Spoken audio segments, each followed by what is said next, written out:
Don't miss out on the top stories from the best insiders around the NFL. I'm your host, Rhett Lewis, and on the NFL Inside Report podcast, I'll go around the league for in-depth analysis and storytelling with a multitude of exclusive NFL insiders getting unmatched access. Game recaps, the biggest news, and in-depth storytelling that take you beyond the headlines multiple times per week, all on the NFL Inside Report podcast. Listen to NFL Inside Report on the iHeartRadio app, on Apple Podcasts, or wherever you get your podcasts. Hey, what's going on, guys? I'm Mike Yam. And I'm Aditi Kinkhabwala. We love football so much, we figured let's start a podcast and call it NFL Explained, where we just answer all the crazy questions we get about football all the time. There are a ton of those questions, Aditi. We can go through team names, like how the Buffalo Bills got their name, or who even came up with the Sky Camp, because that is actually a really cool idea. Answers to questions like that and more every Thursday. Come join us for the NFL Explained podcast. You can find it on the iHeartRadio app or on Apple Podcasts, basically wherever you find your podcasts. This is Rush Hour with Danny Burke on VSiN, the Sports Betting Network.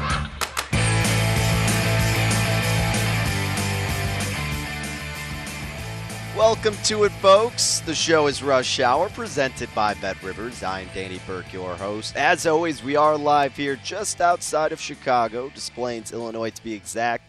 BetRivers Sportsbook here in the Rivers Casino, previewing Monday Night Football, and my producer and I were just talking. Somehow the Giants always find themselves, it seems, on primetime. We don't want it, but the NFL is forcing it to us down our throats. But regardless, we're looking for betting opportunities for it. And to help us kind of dissect this game and much more in the NFL, how about host of the New York City Cast, Will Hill, will share his thoughts. I know he came on last week, kind of told us where he was looking to bet this game. He's got some added plays to this matchup, along with a big preview of the slate of Thanksgiving games. So Will be joining us in 15 minutes. Then later, half hour from now, Adam Burke, VSiN's betting analyst. His great write-ups in the daily newsletter, vsin.com/subscribe to check it out. But we'll talk about tonight's game. We'll talk some college football and just some other areas he sees as a good opportunity to make some wagers either for tonight or a little bit later in the week. So excited to talk with Adam. That's going to be in 30 minutes at the end of the show. Since we do have a primetime game, you know how we roll here. We've got some props. We'll be doing prop shelf. A couple that I really like. One specifically I tweeted about earlier, but that I did make a play on, so we'll kind of dish that out later in the show. But before we get into everything, let's just get you squared away with how this game has moved, where the line is, and then we'll get into the first half betting angles with my better half. But to kick things off, you know, this game opened 12.5 with the very early opening lines, really, in favor of Tampa Bay, of course. And total opened about 51. And now you're seeing it at 11, and it seems like everyone we've talked to is looking to take the points with the Giants. And I'm not saying that that means it's an automatic play on Tampa Bay, because, of course, the public could look at this game and, you know, Tampa Bay due to win, and they're probably going to do it in an impressive fashion against a lackluster Giants team. 11 is too high for me to want to lay it, but I'm not really in love with the idea of taking the points with the Giants. In terms of the spread, I think this one's kind of a stay away for me. The total, as of late, has been catching my attention a little bit more so. Now, it did move down to the under, 51 to 49.5, and that's where it stands, over under minus 110 each way. And I kind of get and understand the late buyback for wanting to bet the over now, because I honestly could see Tampa Bay dropping about 30-plus in this game. The big question, of course, is are you going to get enough out of the Giants? And we know how kind of vulnerable this Tampa Bay defense has been lately, and especially now that they're a little bit banged up coming into this game. But can we trust the Giants? That's the big question that you got to ask when betting a total over involving the G-men. So I do lean over. Spread, I'm probably not touching it, but wouldn't be shocked if Tampa Bay still plays down to their opponent or if they go out there and stomp them. So for that reason, not enough conviction, staying away from this spread. But let's get into the first half betting angles of this game. It is that time, ladies and gentlemen. My better half right here on Rush Hour. Giants and Bucks. Gross game because we have to see the Giants again. But let's see what betting opportunities there may be in the first half of this affair, starting with the first half three-way betting line. And this allows you to bet the tie and you get better value on the Giants and Bucks. But if it does push, meaning if it does tie and you didn't bet it, you don't get your money back. You lose because it is a betting option. And in this case, the Giants plus 290, Bucks minus 305, and the tie is 13-1. If you want to do the tie, no bet. So if it is knotted up heading into the second half, and you bet on the Giants or Bucks, you would get your money back. But you're only getting plus 275 on the Giants, and you're laying upwards to minus 375 on Tampa Bay. This season, thus far, the Giants, they're 1-7-1 on the first half money line. Brutal all around. The only time they were leading is when it was 5-3 going into the second half against Carolina. How gross is that? That's the one time they've been leading going into the second half. Bucks on the other side, not too great, but obviously better. I mean, they're 5-4 on the first half money line. Every game that they've actually trailed going into the second half has been on the road. So look, I mean, versus Dallas week 1, they were leading 21-16. Atlanta at home in Tampa Bay week 2, they were leading 21-10. 24-10, they were leading versus Miami at home. Then Chicago, obviously, they stomped them down several weeks ago, 35-3, and that's the last home game they've had. So oddly enough, the home games, they've been doing fairly well in the first half, and a great opportunity to do it against the Giants. But to lay over $3 is unreasonable. We understand that. So let's introduce a spread to this game and see if that's worth a play. The number at Bet Rivers is 6.5, and it's steep. We don't like laying that high of a spread in the first half, whatever the situation is. But can we trust the Giants here catching 6.5? If you do, you're laying minus 105. But if you're thinking opposite, laying 6 in the hook with Tampa Bay, it's minus 118. Now, like we always do, we like to apply the current spread for this game to every past game for each team. And with the Giants, if we put them catching 6.5 in every single game thus far, they would actually be 7-2 against the spread. So no, they're not coming out on top heading into the second half, but they're covering this high spread of 6.5, 7-2 ATS this season. They have an average first half losing margin of 6.7. But do you trust them against Tampa Bay, who is desperate for a win? Tom Brady, we know the narrative, struggles in primetime. This team has not looked the same, but they're going to come out with a chip on their shoulder, you got to imagine. And if we had Tampa Bay laying 6 in the hook, not great. I mean, 4-5 ATS. But like we said, at home, they've been a completely different animal when they've been playing overall, but specifically in the first half. They have an average first half winning margin of 15.2. So do you think the Giants can keep it close? Do you think they can establish any sort of ground game to maybe wind down some of that clock? With Saquon Barkley going to be back in the mix somewhat? We'll see how much playing time he gets. But look, Tampa Bay's defense, where they have been thriving, is against the run. They're 4th in DVOA run defense. The passing game is where they've had their issues. We understand that. And the Giants, Daniel Jones, what kind of performance are we actually going to get out of him? He's getting a little bit healthier with the receiving core, but nothing that would make me run to the counter to want to back the Giants in this spot. Because it's a little bit too high, I think I got to opt out of this one too.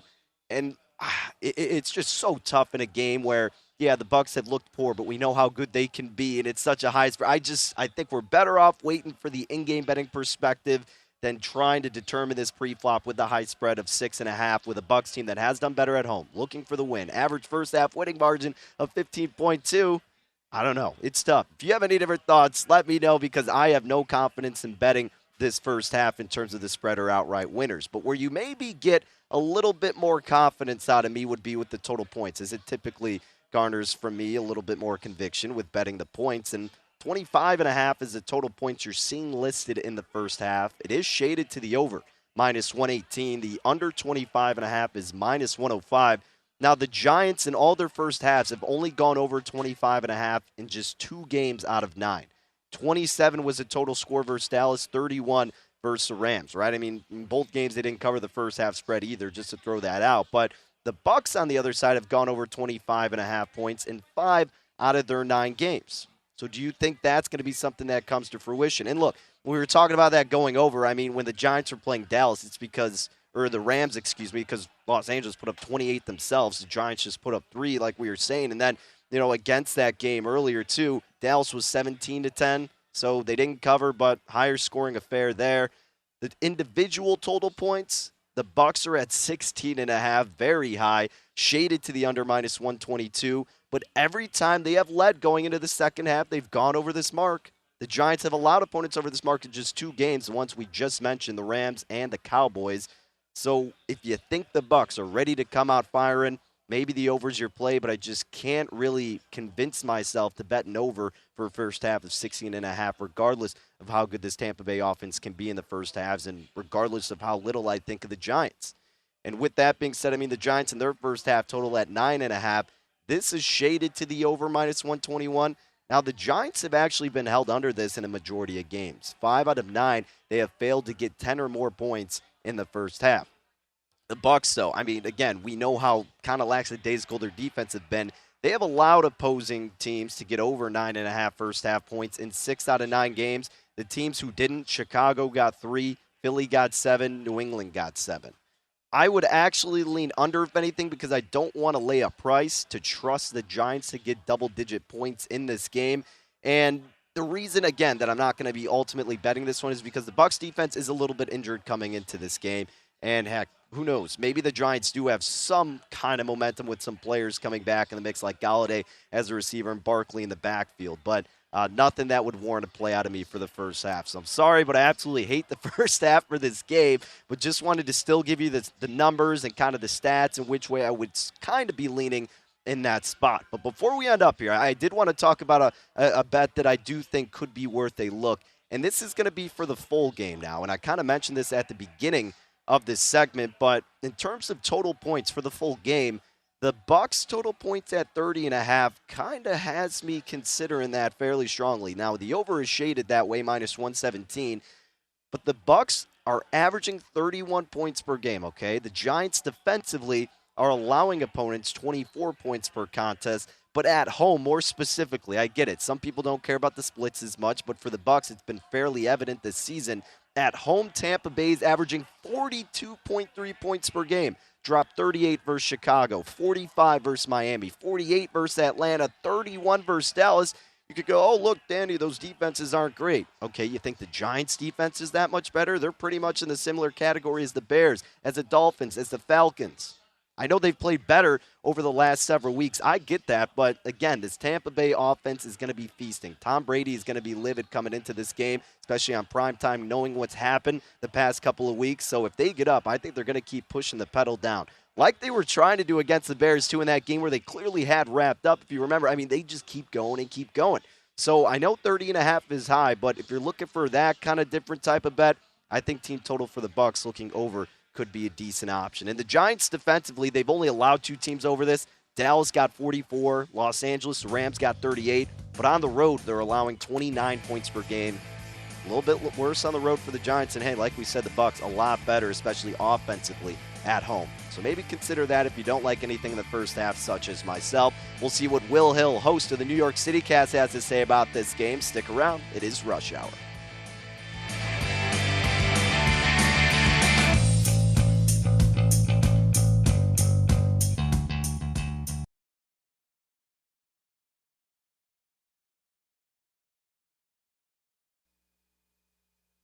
This is Rush Hour on VSiN, the Sports Betting Network.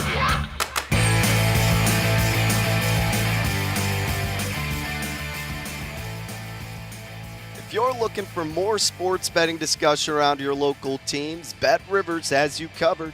Bet Rivers has launched a series of CityCasts that are designed to tackle sports betting from the local perspective. You've got the CityCasts that are in Chicago, Denver, Detroit, Philadelphia, Pittsburgh, Los Angeles, and of course, in the Big Apple, New York, hosted by Will Hill. So subscribe to your local CityCast wherever you get your podcasts, and you get hooked up 5 episodes a week, great local sports betting content. And like we just mentioned, the host of the New York CityCast is Will Hill, and he's joining us now on Rush Hour. I'm Danny Burke. I host the Chicago one, but our interests lie with Will tonight out on the East Coast because team he follows closely, naturally, the Giants, have a tough matchup tonight against the Buccaneers. And, Will, I know we kind of talked about this game last week. Has anything shifted in your thought process? This line is at 11 at Bet Rivers. Total is dipped to 49.5.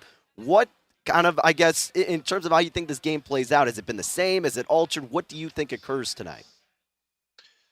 Yeah, I would probably lean Giants. I just think the more we watch this league, it's a lot of parity. It's just hard to lay points in this league. It's just so many of these teams are so close. In terms of talent level, a lot of these teams are flawed in their own way. Giants are actually getting a little bit healthier. It looks like they'll get Barkley back. Maybe it's on a pitch count, but they're going to have Barkley back. They're going to have Booker. They're going to have their receivers back, Galladay and Tony. They've had a million injuries. Really, both teams have had a hard time keeping guys healthy. Tampa, it looks like they're going to be without Vita Vea.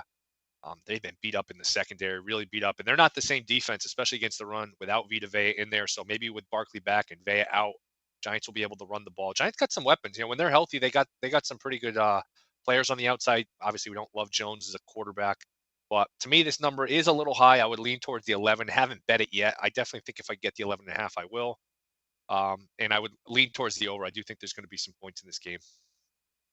Yeah, so why do you think the initial movement from the 51 got bet down to 49.5? Because the closer we're getting to this game, Will, I kind of concur with you. I think this could be a higher scoring game, and if not from the Giants, at least from Tampa Bay. I guess my concern, like I said, would be if the Giants could score enough. But as you alluded to, Tampa Bay's defense is a little bit banged up here.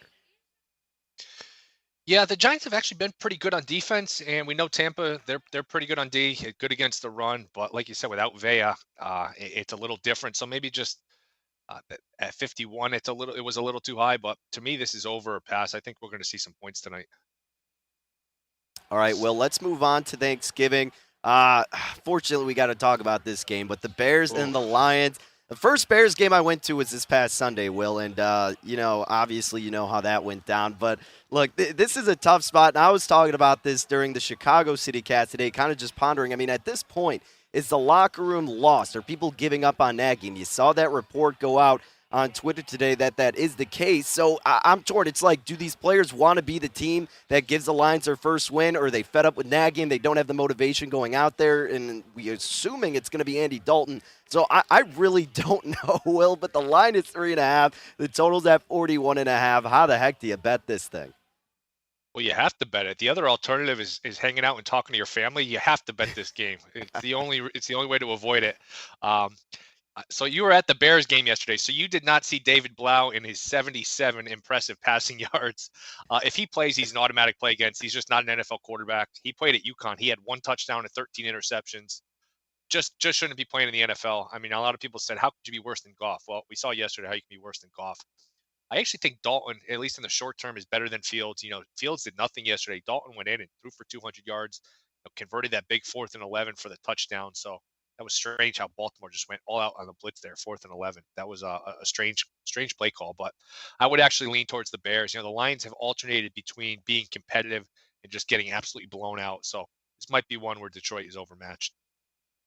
I do think you make a good point, and it's nothing against Justin Fields, but I think the play calling just gets simplified, and they just do things a little bit more normal, a little bit more right, not try to do too much when it's Andy Dalton versus Justin Fields. And again, obviously most Bears fans, if not all, would prefer Fields out there, but because of how inept this coaching staff is in the play calling, it gets a little bit easier when it's Andy Dalton, and you saw that happen, as you mentioned, Will, against the Ravens on yesterday. So, yeah, I get that. I just the Bears would be the team to lose to the Lions. That's just how it goes. But you're right, Lions dealing with a tough quarterback situation themselves. So we'll see what goes down in the first game on Thanksgiving. Moving forward, though, we got the Raiders and the Cowboys to look upon. And look, Dallas is laying 7 despite their losses past weekend. But again, the Raiders have looked worse and worse and worse week after week. This total's at about 50.5. Do you have any faith in Las Vegas in this spot? First of all, it's hard for me to answer these questions because I can see in the split box here, I think that's Kay Adams of the NFL Network. Man, that is a distraction. Get that off. I need to look at something else. I like the Raiders here. I just think it's too many points with Dallas. If you look at the injury report, it's going to be no Cooper. It's likely going to be no CeeDee Lamb. Dallas, we saw yesterday, without their weapons, just not the same offense. Really had a hard time blocking the Chiefs. Dak was getting hit. Every time you looked, Dak was getting hit. Really had a lot of trouble protecting. And like I said with the Giants game, it's really it's tough to lay more than a touchdown in this league. This league, early in the year, Survivor was easy going. The last month or so, it's just been carnage. You've had upset after upset, and I just can't lay 7. I know the Raiders are a mess right now, but you figure with Carr, they'll be able to move the ball a little bit. To me, it's Raiders or pass. Makes sense. Yeah, this year has been so wonky, and you're right. Laying the high spreads have been really just not viable, it seems, at this point. And look, we saw it happen with this next team. The Bills this past week got up to 7.5. The Colts go out there and absolutely stomp them. And the Bills, their path doesn't necessarily get any easier. They are the favorite on the road against the Saints, laying 4 in the hook. This total's at 46.5. This is kind of just a really odd spot all around, and I think betting in a Saints game in general is, I faded them this past week with the Eagles, but look, again, I just can't make up what to expect out of this Bills team, Will. Yeah, you could say that about the Bills, and you could say that about like 28, 29 of these teams. It's just such a weird league right now. If you're looking for a sleeper to win it all, this could be a year where you look at somebody that they're 70, 80 to 1, and they come out of nowhere to win it all, whether that's the Colts, the Vikings, the 49ers. I mentioned a couple weeks ago that the Seahawks were dangerous. They are only dangerous to my bank account, as we found out. But I would lean towards the Saints here. Look at the Bills. Who have they beaten? They beat Miami. They beat the Jets. They beat Miami again. They beat Washington. And they beat the Texans. Congratulations. I mean, are we sure the Bills are good? I'm not sold on that. They did beat the Chiefs. That was when the Chiefs weren't playing well. To me, the Saints, they're a strange team, but it would be Saints or pass here. I'm probably going to bet the Saints, but I'll probably wait. I could see this line going up and up. This is the Thursday night game, primetime, standalone. I'm sure the public will be all over the Bills despite the game the other day. Maybe you get to a 5.5. I'm going to wait, but I think I'm going to bet the Saints here. All right, Will, before we let you go, I got to give you a little grief here. We had your Knicks taking on my Bulls last night, and the Bulls got some vengeance from that first loss. But what do you think of the Bulls tonight, though? I mean, they're taking on the Pacers. Looks like a lot of love coming in for Indiana. Line was at 3.5 down to 2. I know no Caruso for this game, second leg of a back-to-back. Is this a buy low spot on Chicago, or are you a little bit leery taking the Bulls in this tough situational spot? I think I would lean Bulls, and I'm actually a Lakers fan, and I am very jealous. I want Caruso back. It's absurd the way the Lakers handled that, letting Caruso go, trading for Westbrook. They had a team that won the championship, basically no offseason. They start last year, they're 21-6. They get hurt, so they go out early to the Suns, and the season falls apart. Then they blow everything up. It made no sense. Caruso's a hell of a player, as you're finding out. I mean, what a defender that guy is. I would actually lean towards the Bulls here. You can get -2, -135 on the money line. I would actually lean towards the Bulls. I like it. Hey, Will, you're the man. Appreciate you giving us some great insight as always.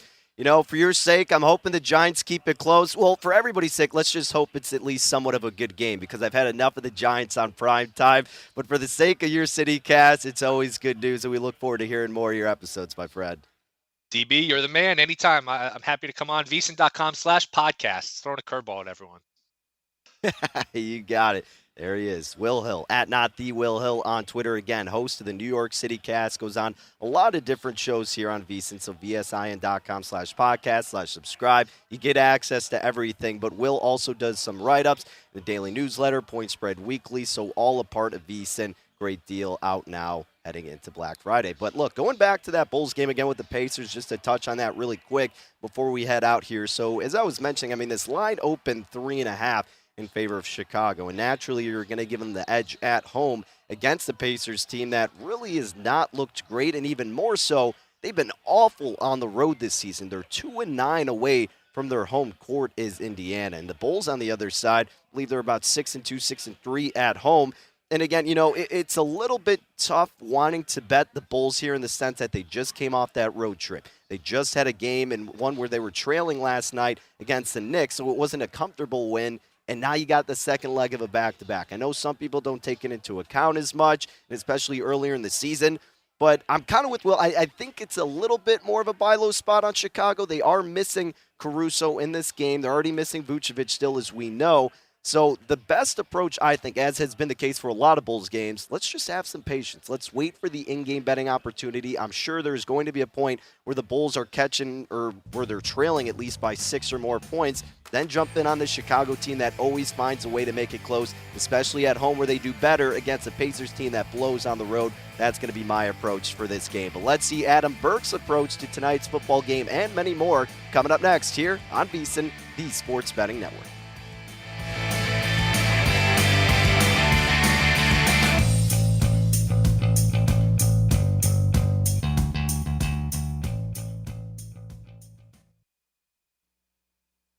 This is Rush Hour on VSiN, the Sports Betting Network.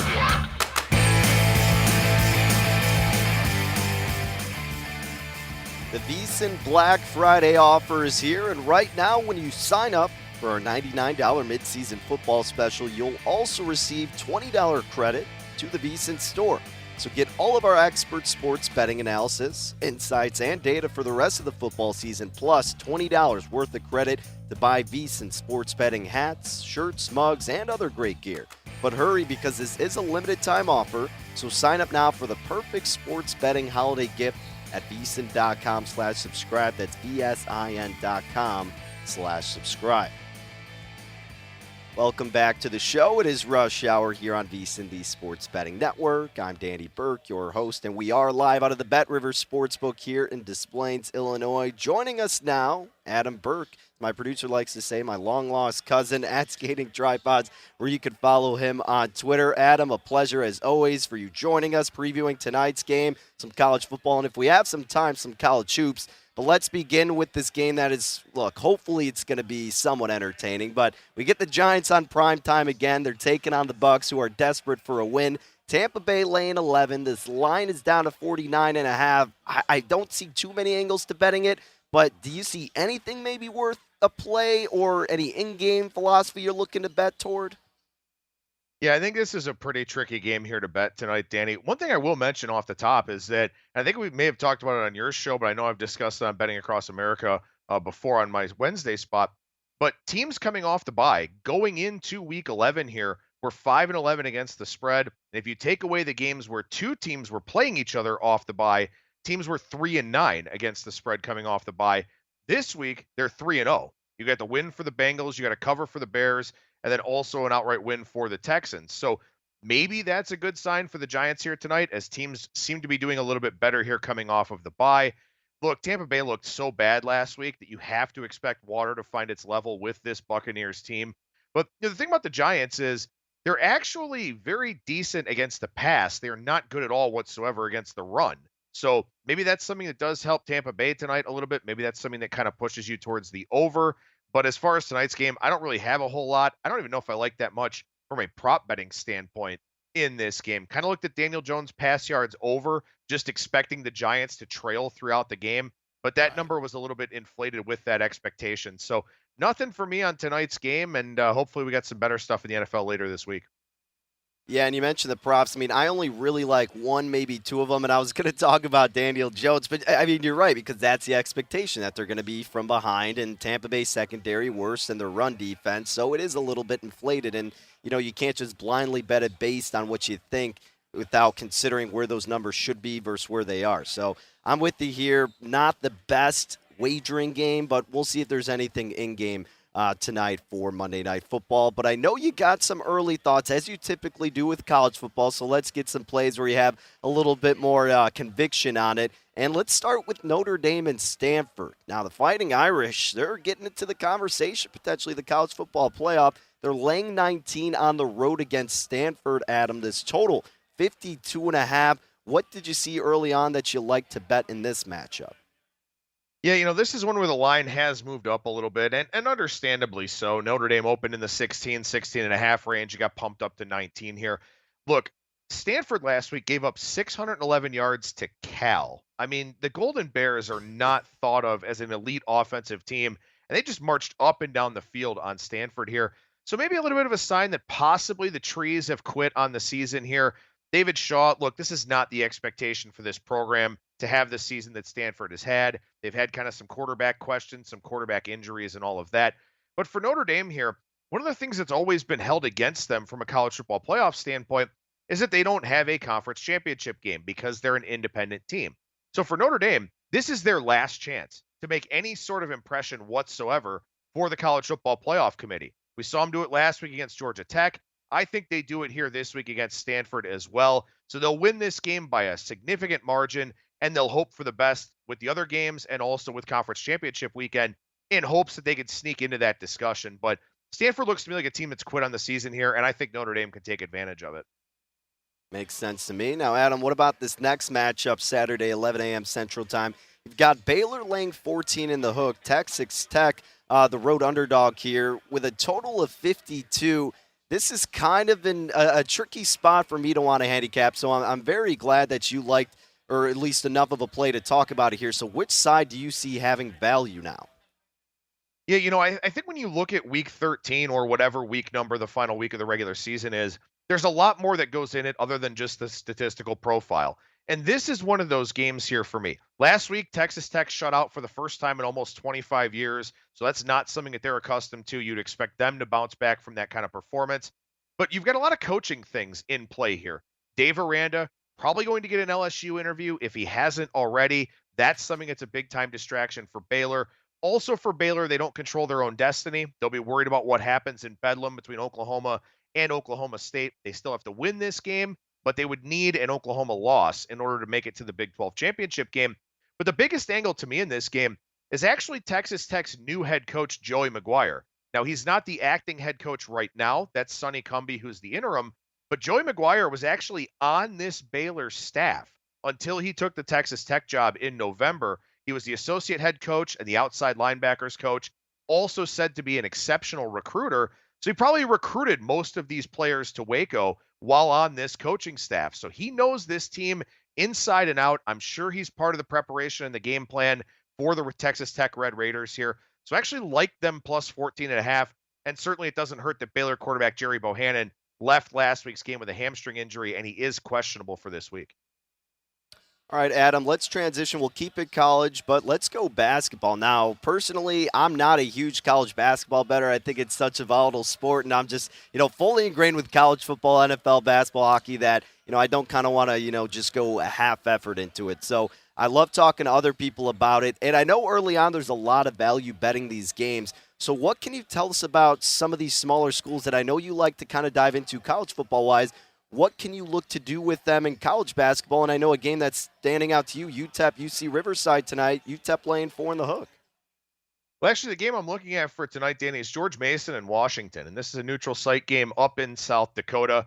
Washington plays a zone. Head coach Mike Hopkins came over from Syracuse, so he plays that Syracuse matchup zone, which typically forces teams to shoot from the outside. George Mason has no problem with doing that. George Mason actually really enjoys shooting threes, a 48.6% three-point rate this season. So almost half of their shots have been threes in their games so far, and they've shot better than 41% on those three-point attempts. So they actually match up pretty well here against this Washington zone defense. George Mason also a little bit better of an offensive rebounding team over the last few games. Teams that play a zone do not rebound the ball well defensively. You get a lot of long rebounds with the long jump shots, and also guys just kind of out of position a little bit. The interior of the floor is open. So George Mason may get some offensive rebounds here tonight, some second chance opportunities, and also a really, really quality shooting team so far this season. So I like George Mason minus the 4.5. But to your point about college basketball, I handicap a lot from the statistics in college hoops. I'm actually going to start writing a new article for vsin.com and also Point Spread Weekly, looking at some positive and negative regression teams based on the statistics that are out there, albeit in small sample sizes here so far. So I typically do wait until late December when I have enough of a sample size to handicap college basketball. But I do try to pick out little spot plays here and there, familiarize myself with some of these teams. And that's what happened here tonight with this George Mason play. All right, I like it. George Mason laying 4 in the hook. That game tipping off in probably about 2.5 hours. We'll look to root that on with you, Adam. And we got about 90 seconds left in this segment. Really quick, I wanted to ask you, any early NFL action for this upcoming week, whether on Thanksgiving Day or beyond, that has kind of caught your attention at this point? Yeah, a couple of things I've kind of looked at here. I think the Bills-Saints under is a pretty good look on Thursday night for the Thanksgiving games. I know the Saints just gave up 40 points to Philadelphia, but if you go into the box score and kind of look through that one a little bit, the New Orleans defense wasn't nearly as bad as that final score would suggest. Buffalo with some offensive issues here. Josh Allen with some inaccuracies throwing the football. Can't really find Stephon Diggs regularly. That's a big problem for them. They don't have the best running game. I'm kind of looking under in that Bills and Saints game. And then kind of a marquee game for the weekend here that I'm looking at. This Rams and Packers game fascinates me, because, look, there were some questions about Aaron Rodgers and that toe injury going into the game against the Vikings. He wound up with a masterful performance, a great stat line. Defense couldn't really bail him out in that one. The Rams have not looked good the last 2 games that they've had. They're coming off the bye. Maybe Matt Stafford gets a little bit healthier. But when the Rams have stepped up in class, teams have really moved the ball on them effectively. The Titans didn't do it, but then the Rams offense didn't do anything in that game. So I have to see it to believe it from the Rams against better teams here. I know they beat Tampa Bay earlier on in the year, but Tampa Bay really won that box score in a lot of ways. So I like the Packers here this week. I think Aaron Rodgers is playing at a very high level, and that defense should bounce back, especially if it gets a little bit healthier. So those are the two things I'm looking at here so far, but it's still very early in the week. All right, Adam Burke, ladies and gentlemen, once again at Skating Tripods on Twitter, daily newsletter, vsin.com/subscribe. Adam, appreciate your time as always, and enjoy the game as much as you can tonight. Absolutely. Have a good night, Danny. All right, coming up next, we're doing Prop Shelf for that game. Stick around.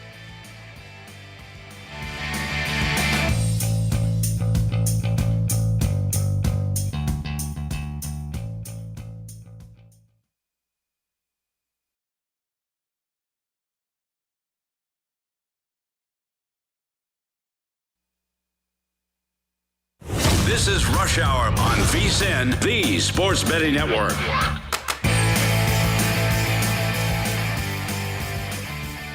BetRivers Sportsbook takes football same-game parlays to a whole different level. Now you can combine same-game parlays from different games to give you even more ways to try to make your perfect combo. In addition to that, BetRivers has added more and more same-game parlay props for college football matchups just in time for the biggest games of the season. So download the BetRivers app or go to betrivers.com today to explore all the ways you can create your ideal combo. Must be 21, gambling problem, Illinois, New Jersey, Pennsylvania, call 1-800-GAMBLER, Indiana, 1-800-9-WITH-IT, Colorado, 1-800-522-4700, Michigan, 1-800-270-7117, 1-888-532-3500 in Virginia and Iowa, call 1-800-BETS-OFF, playable in New Jersey as plays Sugar House, void where prohibited. Okay, final segment here on VSiN, the Sports Betting Network for Rush Hour. Danny Burke, your host. You can always follow me on Twitter at DannyBurke5. Let me know what you're riding with tonight. If you like any props, anything straight up for Monday Night Football. And if you don't like anything, well, maybe we can introduce you something that could be worth the play. It is time for Prop Shelf here on Rush Hour, where we dive into the top props for the primetime game, Giants and Bucks. Trying to get as excited about watching the Giants on primetime as I can, but maybe they'll be Giants enough to help this first prop bet go over. And I'm looking at Leonard Fournette. I tweeted out this earlier in the day because the line was going to move and put it in the VSiN Best Bets log page too. So, of course, always subscribe, vsin.com/subscribe. So you get everybody's show, hosts, guests, all their plays throughout the day if you miss it, and just when we put them in earlier. Now, the best number was 60.5 minus 125. And, you know, full disclosure, I played that earlier in the day, but he can still get about 62.5, 64.5s out there for Leonard Fournette. And I think you're playing it as high as about 64.5 for him to go over his rushing yards. Because at this point, you know, he's only averaging 54 rushing yards per game. I get it. He's only gone over this mark in 4 out of 9 games and hasn't the last 2 games. But also remember, in those last 2 games, they were trailing. So they're not going to be, you know, feeding Leonard Fournette as much because they need to catch up. They were playing catch up and needing to throw the ball. We talked with Adam Burke. He mentioned it, and we'll talk about it here. I mean, the Giants defensively, they're not a train wreck, and where they are not too bad is against the pass, and that's what the Bucs love to do. But, hey, again, if we're going into this game with a thought process that Tampa Bay is going to be leading, they're going to have more time to run the ball. They're going to do that to wind down the clock, and they're going to take advantage of this Giants defense that ranks 30th in DVOA run defense, allowing 123 rushing yards per game and opposing tailbacks 4.5 yards per carry, which is 25th in the National Football League. No bueno for the Giants and their run defense. Now, again, you look at Fournette, he's only gone over this 4 times this season. The 4 games he's gone over it is matchups where they were leading and they felt comfortable utilizing him to run the ball, right? And in those span of 4 games, he was averaging 80.3 rushing yards per game. I think you're going to get somewhere, maybe not 80 yards isn't what I'm saying, but somewhere of the kind of performance we've seen from Leonard Fournette in those 4 games when they were leading. It's not going to shock me to see Tampa Bay go out there and absolutely dominate after the crap performances we've seen from them in the past 2 weeks, especially coming off the bye, going home where they're more comfortable. I think they really get a good performance out of Leonard Fournette. Even if they're not completely dominating, I think they understand the weaknesses of the New York Giants, and I think they look to utilize Leonard Fournette enough for him to go over his rushing yards prop. Anywhere from 60.5 to 64.5 is where I would play it. Again, I pulled the trigger on 60.5, but would play it up to 64.5 for Leonard Fournette. If he can get about 14, 15 carries in this game, I think we could see a really good effort out of him, exposing that weak run defense that the Giants possess. Now, sticking on Leonard Fournette, that is a play that I'm officially making. This one is more so a very strong lean. And the reason I'm ultimately not betting it is just because I'm a little, not that I know what Tampa Bay is going to do scheming-wise, but I think the passing game is a little bit tougher to figure out. But Leonard Fournette and his receiving yards over 25.5 could also be something you could tack on to play for Leonard Fournette. He's getting about 4.2 catches per game, 32 receiving yards per contest, and he's gone over this in every single game except for 3 spots. So 6 out of 9 games, Fournette has gotten more than 25.5 receiving yards, right? And it could be favorable considering, again, it's the Giants. I know they're a little bit better in the passing game, but they're not great. And they're also allowing opposing running backs, on average, 6 catches for 54 receiving yards per game. Every Giants opponent that is a featured running back, has featured a running back, who has eclipsed this mark, except for Denver in Week 1. Otherwise, every single opponent has had a running back get more than 25.5 receiving yards. And in an offense where Fournette is really used in the passing game, you got to think it could also absolutely be a great chance of happening tonight. But at the same time, if they get up to that big lead, they won't need to pass it as much. And I get it, 25.5 isn't that much. It could take one play for all you know, and Leonard Fournette could get over it, maybe 2 to be realistic. But Matt Brown, I think, made a good point. VSIN.com/subscribe. You get the write-ups for everybody's best bets for prime time. And he was thinking, well, this number could be a little bit inflated because we saw Leonard Fournette get I think it was 8 catches, 10 catches, whatever it was last week. So the number naturally was adjusted, and this may be a different scheme for the Bucs. Plus, with Gronk presumably back in the mix, that could be something else that could take away from him. Who knows? But I do think the strong lean should be over with Fournette, 25.5, but I'm just not fully there to commit on it financially. So I do think we could trust him more so with the rushing yards over 60.5 up to 64.5. Receiving yards is a strong lean, but just wanted to point that out there. Every opposing team has had a running back over this mark except Week 1 when the Broncos did not. So something to consider with Fournette as well over his receiving yards. But now let's move on to the Giants side of things with Daniel Jones. We talked about this prop a little bit earlier with Adam as well. The number naturally going to be inflated with the assumption the Giants are probably trailing, and their pass defense, Tampa Bay being, is worse than their run defense. But if there's one thing to play for Danny, I don't even like calling him Danny Dimes because he's just not that good. His pass completion's 22.5, shaded to the over -130. It's tough to want to lay the -130 to the over because, look, you're laying that much with Daniel Jones. He's averaging 24 completions in 8 full games he's played. We're not counting the game where he left with an injury, but he's averaging about 24 completions, so he's averaging over this prop mark, but he's only gone over it in 4 out of the 8 full games he's played, right? And you look at the Bucs, they're actually dead last in the NFL in terms of opponent completions, right? They're allowing their opponents 27.3 pass completions per game. That is the most in the National Football League.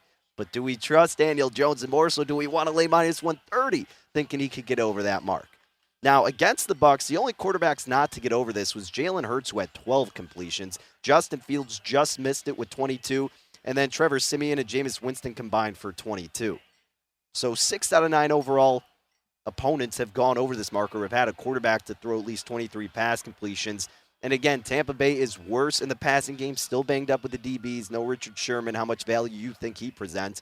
They rank 12th in DVOA pass defense, but again, they're 4th against the run. So I'm not envisioning a great ground attack from the Giants. They're going to be forced to throw, so I would lean over with Daniel Jones, but I don't like laying the 130, but something to consider. Also, finally, Evan Ingram.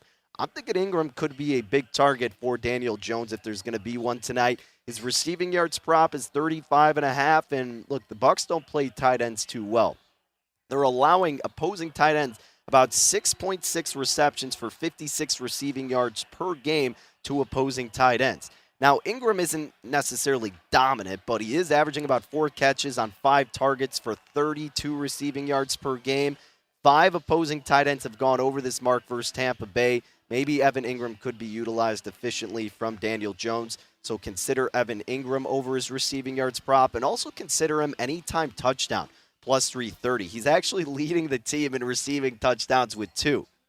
Yeah, that's kind of sad, but that's the case. They like to spread it out. A lot of guys got 1 touchdown, but the leader in passing is Evan Ingram with 2 receiving touchdowns, believe it or not. But again, the Bucs defensively a lot better against the run than the pass. They have allowed 17 passing touchdowns compared to just 6 rushing touchdowns, and Evan Ingram could be the spotlight in the red zone. So if you want more of a value play, we get it. It's a little bit longer of a shot, but we always like to kind of throw out one anytime touchdown score prop bet that could be a top play to throw a little bit of, some chump change on or some lunch money, whatever you want to call it. But Evan Ingram plus 330. If I was playing an anytime touchdown score, Ingram would probably be the best guy that I would think bang for your buck wise, getting some value. I mean, Mike Evans has gotten a touchdown. I think he's gotten like 4 in the last 3 games, but you're laying a price for Mike Evans anytime touchdown. Does it happen? Yeah, probably. But in terms of that kind of bet, I don't think laying a price is necessarily ideal. So at the end of the day, we're only rolling with 1 bet tonight, but that is going to be Leonard Fournette over his rushing yards. Again, I got 60.5 earlier. Be sure to follow me on Twitter at DannyBurke5 and telling you when the line's going to move and assuming it was going to, and subscribe to VSIN.com/subscribe. You can get those best bets from not only myself, but everyone else early on and throughout the day. But I think Fournette has a big game. This Giants run defense is not good. 30th in DVOA run defense. The majority of opposing backs have gone over this. I think the Bucs are going to make a statement tonight, enough to get Fournette more opportunities on the ground. So that's the only one I'm playing, but also consider his receiving yards over, but mostly the rushing yards with Fournette. Thank you guys for tuning in. Best luck with all your plays tonight. We'll catch up again tomorrow right here on Rush Hour.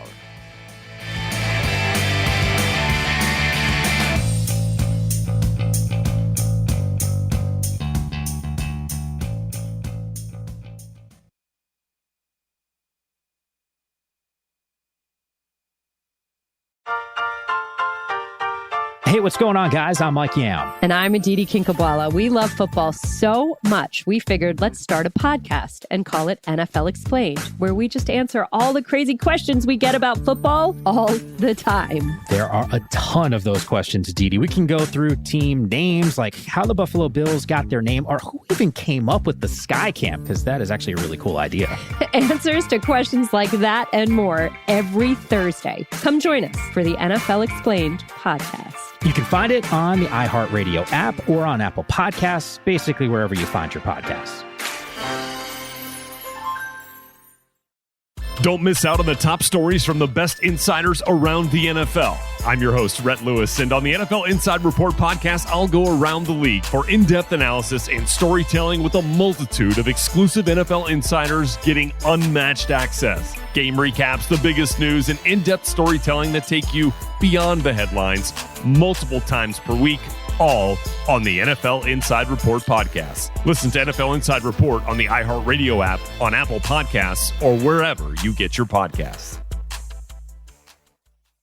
Can't get enough football? Look no further than the Good Morning Football podcast. Join me, Kay Adams, alongside Peter Schrager and Kyle Brandt for a daily breakdown of the league's biggest stories. We do it all. We talk the personalities, we talk the game plans, we got fantasy tips. We got you covered for all your football needs. Yeah, and we got recaps, we do the retweets, and we give you all the reactions to the wild moments that you might have missed on and off the field. Listen to the Good Morning Football podcast weekdays on the iHeartRadio app, on Apple Podcasts, or wherever you get your podcasts.